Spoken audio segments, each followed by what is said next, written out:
Hi friends, आप सभी लोगों का स्वागत है आपके अपने यूट्यूब चैनल जीएस शिक्षा विद्या में।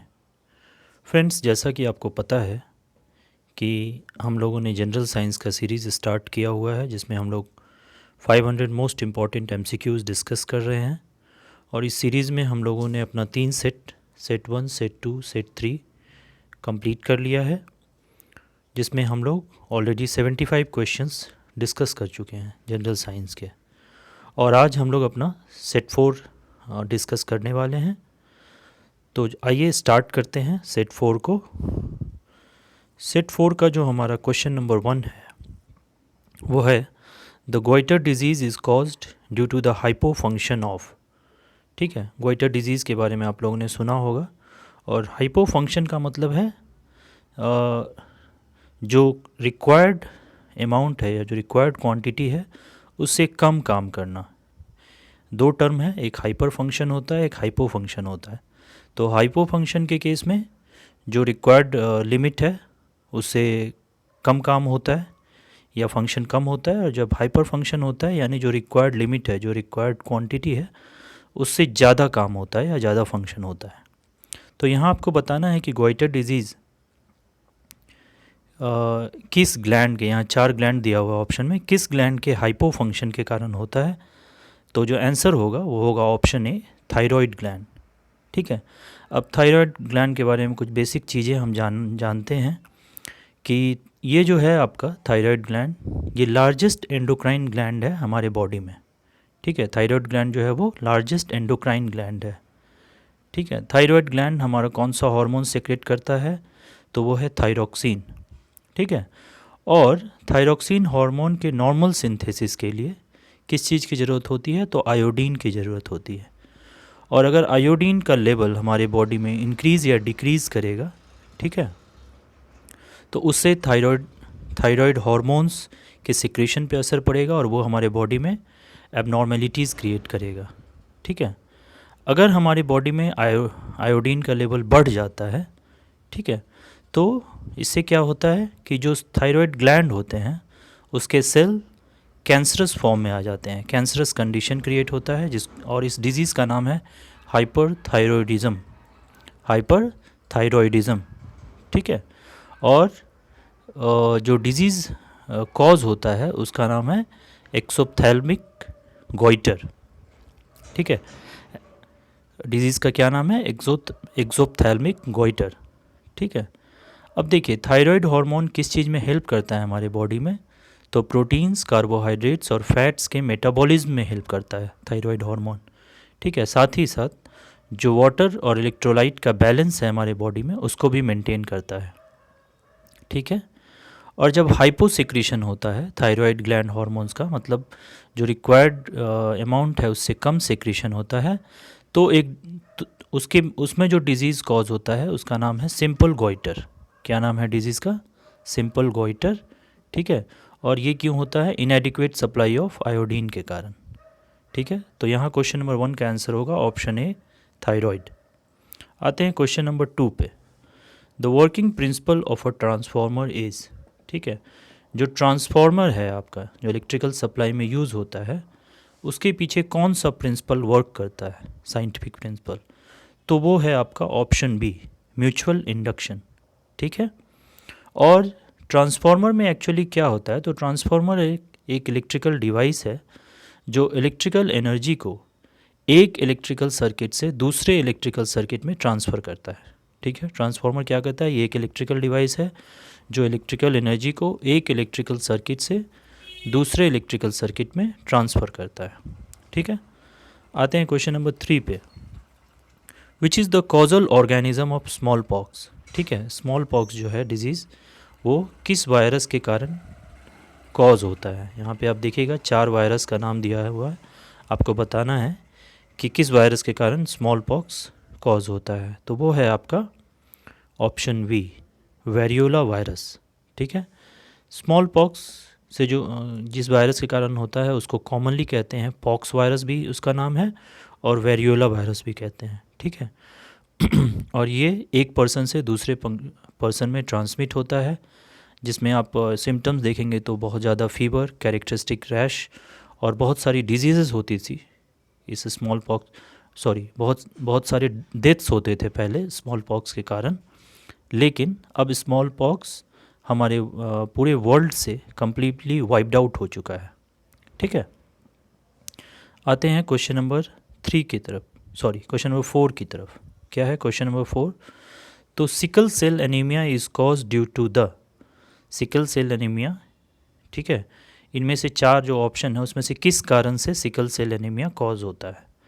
तो ये है आपका, इसका करेक्ट आंसर होगा option B, abnormal levels of haemoglobin. ठीक है, जब हेमोग्लोबिन का जो लेवल है बॉडी में वो एबनॉर्मल हो जाता है तो सिकल सेल एनीमिया कॉज होता है। ठीक है, अब हेमोग्लोबिन के बारे में जानते हैं कि ये एक मॉलिक्यूल है और कहाँ पाया जाता है हमारे बॉडी में। तो ह्यूमन ब्लड का जो आरबीसी है, रेड ब्लड सेल्स, ठीक है, उसमें हेमोग्लोबिन पाया जाता है। हेमोग्लोबिन का मेन फंक्शन क्या है? तो ये लंग्स से प्योर ब्लड को, ठीक है, सॉरी, ये लंग से ऑक्सीजन को कैरी करता है रेस्ट ऑफ द बॉडी में। ठीक है, हेमोग्लोबिन ब्लड में पाया जाता है और ये क्या करता है, लंग से ऑक्सीजन को रेस्ट ऑफ द बॉडी में कैरी करता है। साथ ही साथ ये बॉडी के डिफरेंट पार्ट से कार्बन डाइऑक्साइड को कैरी करके कहाँ पहुँचाता है? तो लंग्स की तरफ पहुँचाता है। ठीक है, अब हेमोग्लोबिन का नॉर्मल रेंज ह्यूमन बॉडी में क्या होना चाहिए? तो मेन में ये होना चाहिए 13.5 टू 17.5 ग्राम्स पर डेसीलीटर। मेन में कितना होना चाहिए? 13.5 टू 17.5 ग्राम्स पर डेसीलीटर। और वीमेन में कितना होना चाहिए? तो 12.0 टू 15.5 ग्राम्स पर डेसीलीटर। ठीक है, आते हैं क्वेश्चन नंबर 5 की तरफ। क्वेश्चन नंबर 5 क्या है? विच of the following micro organisms causes dysentery, dysentery. ठीक है, इसमें से कौन सा ऐसा माइक्रो ऑर्गेनिज्म है जिससे डिसेंट्री होता है? ठीक है, तो आपका इसका करेक्ट आंसर होगा ऑप्शन बी, शिगेला। ठीक है, अब डिसेंट्री के बारे में जान लीजिए कि डिसेंट्री 2 टाइप का है, एक बैक्टीरियल डिसेंट्री और दूसरा एमोइबिक डिसेंट्री। ठीक है, तो जो बैक्टीरियल डिसेंट्री है वो शिगेला के कारण होता है और इसका दूसरा नाम है इस डिजीज़ का शिगेलोसिस। क्या है? शिगेलोसिस। ठीक है, साथ ही साथ एमोइबिक डिसेंट्री किसके कारण कॉज होता है? तो वो होता है इंटेमोइबा हिस्टोलाइटिका के कारण। ये एक प्रोटोजोआन पैरासाइट है। एमोइबिक डिसेंट्री किससे कॉज होता है? इंटेमोइबा हिस्टोलाइटिका। ठीक है, ये एक प्रोटोजोआन पैरासाइट है। ठीक है, सैल्मोनेला के कारण एक डिजीज़ कॉज होता है जिसको कहते हैं सैल्मोनेलोसिस। ये एक कॉमन बैक्टीरियल डिजीज़ है और कहाँ पे होता है? हमारे इंटेस्टाइन में होता है। ठीक है, तो सैल्मोनेला के कारण कौन सा डिजीज़ होता है? सैल्मोनेलोसिस, एक कॉमन बैक्टीरियल डिजीज़ है इंटेस्टाइन से रिलेटेड। और लीशमैनिया से एक डिजीज़ कॉज होता है जिसका नाम है लीशमैनियासिस। ठीक है, आगे बढ़ते हैं क्वेश्चन नंबर 6 की तरफ। क्वेश्चन नंबर 6 क्या है? क्वेश्चन नंबर 6 है, ultrasound waves are not use for which of the following purposes. इसमें से कौन सा ऐसा पर्पज़ है जिसके लिए हम अल्ट्रासाउंड वेव्स का यूज़ नहीं करते हैं? तो ये होगा आपका option D, to detect aeroplane in any air space. बाकी जो 3 है ए बी सी, इसके लिए हम अल्ट्रासाउंड वेव्स का यूज़ करते हैं। ठीक है, एरोप्लेन को डिटेक्ट करने के लिए अल्ट्रासाउंड वेव्स का यूज़ नहीं करते हैं, नॉर्मली रेडार्स का यूज़ करते हैं। ठीक है, अल्ट्रासोनिक वेव्स क्या हैं? तो ये एक तरह का साउंड वेव्स है जिसका फ्रीक्वेंसी जो है नॉर्मल जो ऑडिबल लिमिट है ह्यूमन बॉडी का, ह्यूमन बीइंग का, उससे ज़्यादा होता है, उससे अधिक होता है। ठीक है, आपको पता है एक नॉर्मल ऑडिबल रेंज होता है हमारे ह्यूमन बीइंग के लिए, उससे ऊपर का अगर फ्रीक्वेंसी होगा तो हम उसको सुन नहीं पाएंगे। तो वो जो फ्रीक्वेंसी है वो अल्ट्रासोनिक वेव्स का होता है। ठीक है, और अल्ट्रासोनिक वेव्स को अगर डिटेक्ट करना हो तो इसके लिए हम किसका यूज़ करते हैं? रेडियोमीटर का। ठीक है, आते हैं क्वेश्चन नंबर 7 की तरफ। क्वेश्चन नंबर 7 है, cell wall is not present in cells of. ठीक है, सेल वॉल किसके सेल में पाया नहीं जाता है? तो ये ह्यूमंस के सेल में नहीं पाया जाता है। इसका करेक्ट आंसर होगा ऑप्शन डी, ह्यूमंस। हम लोगों ने डिस्कस किया था कि कुछ सेल ऑर्गेनल्स प्लांट सेल्स में होते हैं और तो वो एनिमल सेल में नहीं होते हैं, और कुछ ऐसे सेल ऑर्गेनल्स हैं जो एनिमल सेल में होते हैं लेकिन प्लांट सेल में नहीं होते हैं। ठीक है, तो प्लांट सेल्स में आप जान लीजिए एक सेल वॉल होता है, क्लोरोप्लास्ट होता है, कुछ और स्पेशलाइज्ड प्लास्टिड्स होते हैं, एक लार्ज सेंट्रल वैक्यूल होता है, और ये सारी चीज़ें एनिमल सेल्स में नहीं है। ठीक है, आते हैं अगले क्वेश्चन की तरफ। क्वेश्चन नंबर 8, क्वेश्चन नंबर 8 क्या है, which plant hormone increases cell division among plants. ठीक है, प्लांट्स में जो सेल हार्मोन्स पाए जाते हैं उसमें से कौन ऐसा है जो सेल डिवीज़न कॉज करता है, उसको इंक्रीज़ करता है प्लांट्स में। तो इसका करेक्ट आंसर होगा option C, cytokinin. Cytokinin hormone से क्या होता है, प्लांट्स में सेल डिवीज़न इंक्रीज़ हो जाता है। ठीक है, ऑप्शन सी। और गिबेरेलिन्स जो प्लांट हार्मोन है वो क्या करता है, तो प्लांट में जो इतने भी डेवलपमेंटल प्रोसेसेस हैं लाइक जर्मिनेशन, फ्लावरिंग एक्सेट्रा, उसको रेगुलेट करता है। ठीक है, गिबेरेलिन्स प्लांट हार्मोन क्या करता है, प्लांट के अंदर जो डिफरेंट डेवलपमेंटल प्रोसेसेस होते हैं लाइक जर्मिनेशन, फ्लावरिंग एक्सेट्रा, उसको रेगुलेट करता है। और ऑक्सिन जो प्लांट हार्मोन है वो क्या करता है, तो प्लांट ग्रोथ और डेवलपमेंट को रेगुलेट करता है। ठीक है, ऑक्सिन भी क्या करता है, प्लांट ग्रोथ और डेवलपमेंट को रेगुलेट करता है। आते हैं नेक्स्ट क्वेश्चन की तरफ, question number 9। Which cell organelles have their own DNA and ribosomes. ठीक है, अब आपको ऑप्शन में से बताना है कि कौन कौन ऐसा सेल ऑर्गेनल है जिसके पास अपना डीएनए और राइबोसोम्स है। ठीक है, तो इसका करेक्ट आंसर होगा option B, mitochondria and plastids. और यहाँ पे प्लास्टिड्स से मतलब है क्लोरोप्लास्ट से। ठीक है, अब देखिए, प्लांट सेल और एनिमल सेल दोनों में ही माइटोकॉन्ड्रिया होता है। ठीक है, और माइटोकॉन्ड्रिया के कारण क्या होता है, सेल में जितने भी बायोकेमिकल रिएक्शंस हैं उनके लिए जो केमिकल एनर्जी की ज़रूरत पड़ती है वो माइटोकॉन्ड्रिया ही जनरेट करता है। ठीक है, सेल में जितने भी बायोकेमिकल रिएक्शंस होते हैं उसके लिए जो केमिकल एनर्जी की ज़रूरत पड़ती है वो कौन जनरेट करता है, माइटोकॉन्ड्रिया।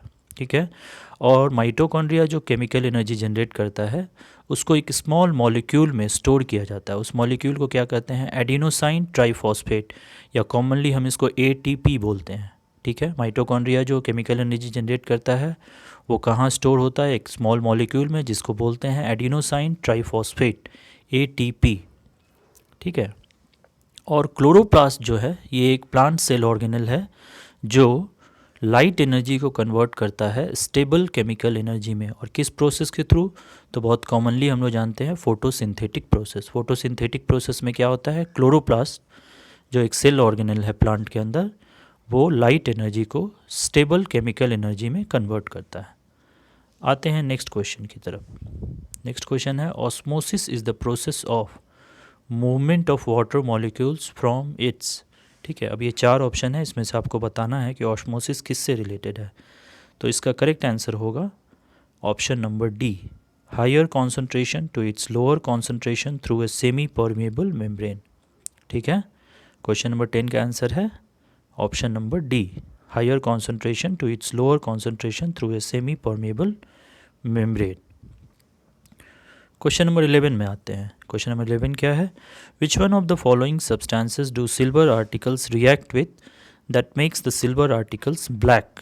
ठीक है, देखिए सिल्वर आर्टिकल जो है वो जब उसको ओपन एयर में रखते हैं तो एयर में हाइड्रोजन सल्फाइड पाया जाता है जो एक तरह का सल्फ़र कंपाउंड है, उससे सिल्वर आर्टिकल रिएक्ट करता है। ठीक है, और ये उसके लिए इस फेनोमेनन को कहते हैं कोरोजन। लेकिन सिल्वर के लिए पर्टिकुलरली इस फेनोमेनन को कहते हैं टार्निशिंग ऑफ सिल्वर। ठीक है, ओपन एयर में अगर सिल्वर को रखेंगे तो वो ओपन एयर में एक कंपाउंड है, सल्फ़र कंपाउंड है जिसका नाम है हाइड्रोजन सल्फाइड H2S। इससे सिल्वर आर्टिकल रिएक्ट कर जाता है। ठीक है, और कोरोजन ऑकर होता है। सिल्वर के लिए इसको पर्टिकुलरली बोलते हैं टार्निशिंग ऑफ सिल्वर, और इसी से सिल्वर आर्टिकल्स ब्लैक पड़ जाते हैं। ठीक है, आते हैं नेक्स्ट क्वेश्चन की तरफ। Question number 12। क्वेश्चन नंबर 12 क्या है, which one of the following metals is kept immersed in kerosene oil to protect it and to prevent accidental fire. ठीक है, इसमें से कौन सा ऐसा मेटल है जिसको हम केरोसिन ऑयल में रखते हैं, क्योंकि अगर इसको ओपनली रखेंगे एयर में तो ये फायर क्रिएट कर सकता है। ठीक है, तो ये है आपका ऑप्शन नंबर बी, सोडियम। ठीक है, option number B, sodium. Sodium को हम केरोसिन ऑयल में रखते हैं। ठीक है, अब सोडियम जो है ये एक एल्कलाइन मेटल है, आपको पता है, और बहुत ही हाईली रिएक्टिव मेटल है। अगर इसको ओपन एयर में रखेंगे तो ये ऑक्सीजन से भी रिएक्ट कर सकता है, कार्बन डाइऑक्साइड से भी रिएक्ट कर सकता है, और एयर में जो मॉइस्चर है उससे भी रिएक्ट कर सकता है, और एक फायर भी क्रिएट कर सकता है, ठीक है, आग लग सकती है। तो इसी को प्रिवेंट करने के लिए, इसी एक्सप्लोजिव रिएक्शन को प्रिवेंट करने के लिए हम सोडियम को केरोसिन ऑयल में रखते हैं, ताकि क्योंकि ये केरोसिन के साथ सोडियम का रिएक्शन नहीं होता है। आते हैं नेक्स्ट क्वेश्चन की तरफ। विच one of the following elements is a non metal but is lustrous. देखिए नॉर्मली क्या होता है, नॉन मेटल लस्ट्रस नहीं होते हैं, मेटल्स ही ज़्यादातर लस्ट्रस होते हैं। तो इसमें से चार ऑप्शन में से आपको बताना है कि कौन सा ऐसा नॉन मेटल है जो कि लस्ट्रस है। तो ये होगा ऑप्शन नंबर डी, आयोडीन। ठीक है, 13 का आंसर क्या है, ऑप्शन नंबर डी, आयोडीन।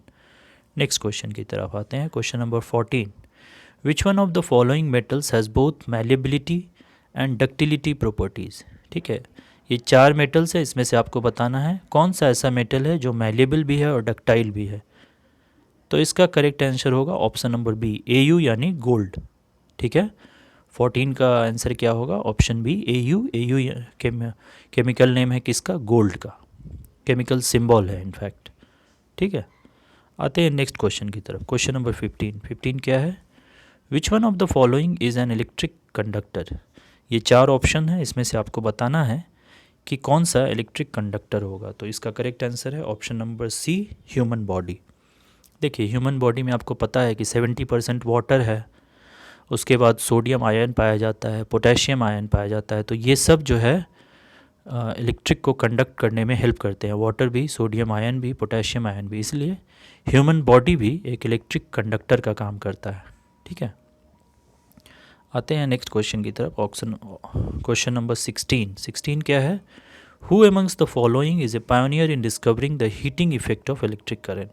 ठीक है, heating effect of electric current के बारे में हमको किस साइंटिस्ट ने बताया। तो इनका नाम है James P Joule, option number C, James P Joule. ठीक है, ये एक इंग्लिश फिजिसिस्ट हैं। ठीक है, जिन्होंने क्या इस्टेब्लिश किया है, तो इन्होंने बताया है कि वेरियस फॉर्म्स ऑफ एनर्जी जो है, मैकेनिकल, इलेक्ट्रिकल, हीट, ठीक है, वो सब सेम हैं और एक दूसरे में चेंज हो सकते हैं। ठीक है, जेम्स पी जूल ने क्या बताया कि जो वेरियस फॉर्म्स ऑफ एनर्जी हैं, मैकेनिकल, इलेक्ट्रिकल, हीट, ये बेसिकली सेम हैं और एक दूसरे में चेंज हो सकते हैं। जे थॉमसन के बारे में आपको पता है, इन्होंने इलेक्ट्रॉन की डिस्कवरी की थी। आइजैक न्यूटन ने क्या कहा था, तो इन्होंने हमें फोर्स के डिफरेंट लॉज के बारे में बताया। ठीक है, आते हैं नेक्स्ट क्वेश्चन की तरफ। Question number 17, sleeping sickness is caused by. Sleeping sickness किसके कारण होता है। ठीक है, तो देखिए स्लीपिंग सिकनेस होता है, माइक्रो पैरासाइट्स एक तरह के होते हैं जिनका नाम है ट्राइपैनोसोमा ब्रुसेई। ठीक है, स्लीपिंग सिकनेस किसके कारण होता है, माइक्रोस्कोपिक पैरासाइट्स जिनका नाम है ट्राइपैनोसोमा ब्रुसेई। और ये ट्रांसमिट किसके द्वारा होता है, तो सेसे फ्लाई, जो ज़्यादातर सब सहारन अफ्रीका में पाए जाते हैं। ठीक है, तो 17 का आंसर होगा ऑप्शन ए, ट्राइपैनोसोमा। क्वेश्चन नंबर 18 पे आते हैं, विच one of the following is used in soda acid fire extinguishers. ठीक है, इसमें से कौन सा ऐसा कंपाउंड है जो सोडा एसिड फायर एक्सटिंग्विशर्स में यूज़ होता है। तो इसका करेक्ट आंसर है option number B, sodium hydrogen carbonate. ठीक है, और सोडा एसिड फायर एक्सटिंग्विशर में क्या क्या होता है, तो सोडियम बाइकार्बोनेट होता है और सल्फ्यूरिक एसिड होता है। ठीक है, सोडा एसिड फायर एक्सटिंग्विशर्स में क्या क्या होता है, सोडियम बाइकार्बोनेट और सल्फ्यूरिक एसिड। यहाँ पे चारों ऑप्शन में सोडियम हाइड्रोजन कार्बोनेट है जो कि पाया जाता है सोडा एसिड फायर एक्सटिंग्विशर्स में। आते हैं नेक्स्ट क्वेश्चन की तरफ। Question number 19। क्वेश्चन नंबर 19 क्या है, which one of the following sodium compounds is used for softening hard water. ठीक है, चार ऑप्शन जो आपको दिए हुए हैं, चार सोडियम कंपाउंड दिए हुए हैं, इसमें से किसका यूज़ किया जाता है हार्ड वाटर को सॉफ्टन करने के लिए। ठीक है, तो सोडियम कंपाउंड जिसका यूज़ किया जाता है वो है सोडियम कार्बोनेट, जिसको कि हम वॉशिंग सोडा भी बोलते हैं। ऑप्शन नंबर ए, Na2CO3, सोडियम कार्बोनेट, जिसको हम वॉशिंग सोडा भी बोलते हैं, और इससे हम वाटर के परमानेंट हार्डनेस को रिमूव कर सकते हैं। और वॉशिंग सोडा का केमिकल फार्मूला क्या है, Na2CO3 10H2O। ठीक है, आते हैं क्वेश्चन नंबर 20 की तरफ। How many internal reflections of light take place in the formation of primary rainbow? ठीक है, तो इसका करेक्ट आंसर होगा ऑप्शन ए। जब प्राइमरी रेनबो बनता है तो उसमें एक इंटरनल रिफ्लेक्शन होता है और दो रिफ्रैक्शन होता है। ठीक है, एक इंटरनल रिफ्लेक्शन होता है और दो रिफ्रैक्शन होता है जब प्राइमरी रेनबो बनता है। ठीक है, लेकिन जब सेकेंडरी रेनबो बनता है तो वहाँ पे दो इंटरनल रिफ्लेक्शन होते हैं और दो रिफ्रैक्शन होता है। तो यहाँ पे जो हमारा करेक्ट आंसर होगा वो होगा ऑप्शन बी 1। नेक्स्ट क्वेश्चन में आते हैं, क्वेश्चन नंबर 21। क्वेश्चन नंबर 21 क्या है? The size of particles being studied in nano technology is about. ठीक है, नैनो टेक्नोलॉजी में हम जिस पार्टिकल को स्टडी करते हैं उसका साइज़ क्या होता है? तो वो करेक्ट आंसर होगा ऑप्शन सी 1 to 100 नैनोमीटर। ठीक है, और एक नैनोमीटर होता कितना है? तो 10 to the power -9 metre. 1 nanometre is equal to 10 to the power -9 metre. आते हैं नेक्स्ट क्वेश्चन की तरफ। नेक्स्ट क्वेश्चन क्या है? Calcium oxide reacts vigorously with water to produce slaked lime whose solution is used for white washing walls. This slaked lime reacts with component A in air to form a thin layer of component B to give a shiny finish. What are the components A and B? तो ध्यान से समझिए, ठीक है, कुछ basic चीज़ों को। Calcium oxide जो है उसको हम क्विक लाइम बोलते हैं। कैल्शियम ऑक्साइड को क्विक लाइम बोलते हैं। जब इसको वाटर में मिलाते हैं, है ना, तो जो एक्वस सॉल्यूशन बनता है वो होता है कैल्शियम हाइड्रोक्साइड का, उसको स्लेक्ट लाइम बोलते हैं। ठीक है, कैल्शियम ऑक्साइड को वाटर से मिलाए, कैल्शियम ऑक्साइड को क्विक लाइम बोलेंगे। जब वाटर से मिलाएंगे तो कैल्शियम हाइड्रोक्साइड बनेगा, स्लेक्ट लाइम बन जाएगा उसका एक्वस सॉल्यूशन। ठीक है, उसको हम यूज़ करते हैं वाइट वॉशिंग वॉल्स में। ठीक है, अब जब हम वाइट वॉशिंग कर देते हैं तो कैल्शियम हाइड्रोक्साइड जो है स्लेक्ट लाइम, वो एयर में प्रेजेंट जो CO2 है उससे रिएक्ट करके क्या बनाता है? कैल्शियम कार्बोनेट, और इसीलिए वो बाद में हार्ड हो जाता है और उसका फिनिश बहुत शाइनी आता है। ठीक है, तो यहाँ पे जो करेक्ट आंसर होगा वो होगा ऑप्शन डी। कंपोनेंट ए है CO2 और कंपोनेंट बी है CaCO3। ठीक है, CaO calcium oxide quick lime होता है, CaOH2 calcium hydroxide slaked lime होता है। ठीक है, नेक्स्ट क्वेश्चन पे आते हैं, क्वेश्चन नंबर 23। क्वेश्चन नंबर 23 क्या है? The lowest temperature at which an oil gives sufficient vapours to form an explosive mixture with air is known as. ठीक है, तो इसका करेक्ट आंसर होगा option number A flash point. ठीक है, क्या होगा इसका correct answer? Option number A flash point. ठीक है, नेक्स्ट क्वेश्चन पे आते हैं, क्वेश्चन नंबर 24। क्वेश्चन नंबर 24 क्या है? Which is the device used to detect and measure small electric current in a circuit? ठीक है, सर्किट में, इलेक्ट्रिकल सर्किट में हम स्मॉल इलेक्ट्रिक करंट को किस डिवाइस से डिटेक्ट करते हैं या मेज़र करते हैं? तो वो है आपका ऑप्शन नंबर बी गैल्वेनोमीटर। ठीक है, और आज का लास्ट क्वेश्चन है, which was the first living creature sent in space? ठीक है, स्पेस में जाने वाला सबसे पहला लिविंग क्रिएचर कौन था? तो वो एक डॉग था, ऑप्शन नंबर बी, उसका नाम था लाइका। ठीक है, Laika a dog was the first animal to go into special orbit on board the Soviet spacecraft Sputnik 2। जो USSR का स्पेसक्राफ्ट था स्पुतनिक 2, उसके थ्रू लाइका एक डॉग को ले जाया गया था स्पेस में, स्पेशल ऑर्बिट में। ठीक है, और ये कब स्पेसक्राफ्ट कब लॉन्च हुआ था? नवंबर 3, 1957। ठीक है, तो फ्रेंड्स ये था हमारा सेट 4 का 25 क्वेश्चंस, और इसके साथ ही हम लोगों ने टोटल 100 क्वेश्चन डिस्कस कर लिया है। Set 1, set 2, set 3, set 4, 25 question each, तो 100 क्वेश्चन हम लोगों ने डिस्कस कर लिया है। जल्दी हम बाकी के सेट्स को भी डिस्कस करेंगे। ठीक है, और आपको एक बार फिर से रिमाइंड कर दूं कि ये क्वेश्चंस बहुत ही जुडिशियसली सेलेक्टेड हैं, बहुत इंपॉर्टेंट क्वेश्चंस हैं जो रिपीटेडली एग्ज़ाम्स में पूछे जाते हैं, या आगे भी जिनकी प्रोबेबिलिटी है कि वो अपकमिंग एग्ज़ाम्स में पूछे जाएंगे। ठीक है, तो प्लीज़ इस पूरे सीरीज़ को आप कंप्लीट कीजिए, आपको बहुत फ़ायदा होगा। आपको अगर ये वीडियो अच्छा लगा हो तो प्लीज़ इसको लाइक कर दीजिए, अपने दोस्तों फ्रेंड्स के साथ शेयर कर दीजिए और चैनल को सब्सक्राइब कर लीजिए। Thank you very much, all the best.